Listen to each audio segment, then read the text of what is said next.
The changes in leadership in Rockaway Township continue. A state judge stepping in to make a final decision on who will be the interim mayor.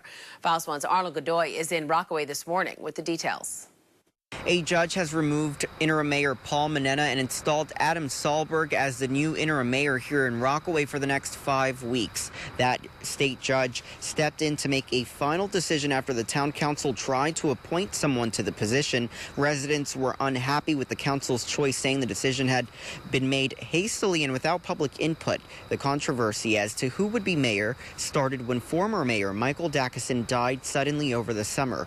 Residents say the town council violated the Open Public Meeting Act when they scheduled a meeting with little warning for September 14th at 10:30 p.m. to pick an interim mayor. That night they chose Paul Manena as interim mayor and replaced the municipal attorney. Yesterday, a state judge decided any decisions made during that meeting are null and void. Sahlberg will hold the position until November 6th, when a special election will be held for mayor. Councilman Michael Puzzio is the Republican candidate and is running unopposed. We're in Rockaway. Arnold Godoy, FiOS 1 News. The race to fill the Bergen County Sheriff's seat is coming into focus ahead of next month's special election. Republicans picking Hasbrouck Heights Mayor Jack DiLorenzo. Our partners at The Record report the former police detective captain spent 3 terms on the Board of Education there before becoming mayor. Meanwhile, Anthony Curidan, the head of the Bergen County NAACP, hasn't been officially nominated yet, but is being backed by Senators Bob Menendez and Cory Booker.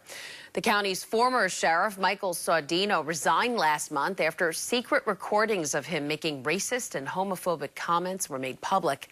The special election is November 6th.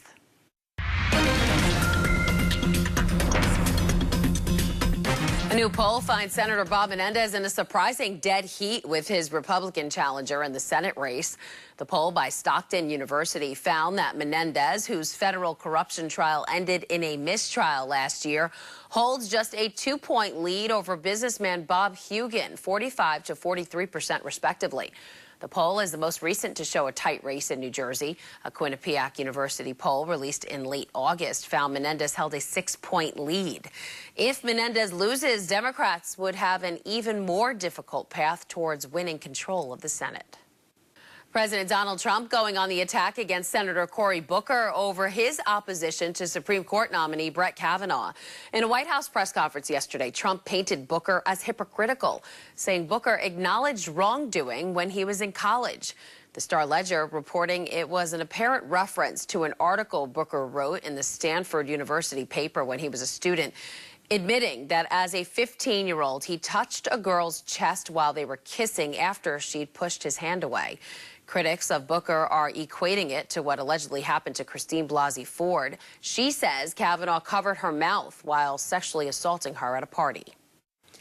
They're putting their nose to the grindstone in Hoboken to get to the bottom of an odor in the air. Files 1's Tom Murphy was there to cover the smell and the actions being taken.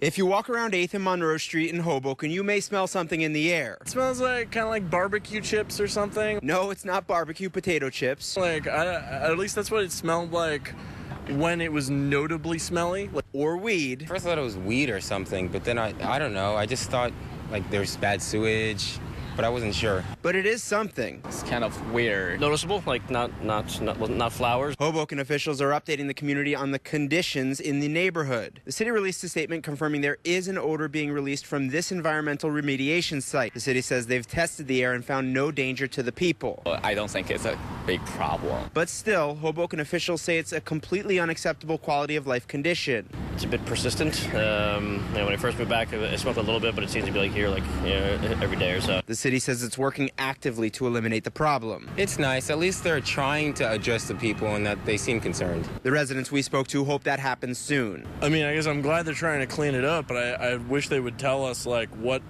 exact chemicals or whatever materials are involved in this environmental remediation site. Like I don't even know what this property was before it was a vacant lot. And they say they've noticed an improvement. It's definitely gotten better in the last couple of days. And hope it gets completely eliminated soon. Hope it gets cleaned up. City officials say they'll be releasing more information about the steps that they're taking to remove the odor in the coming days.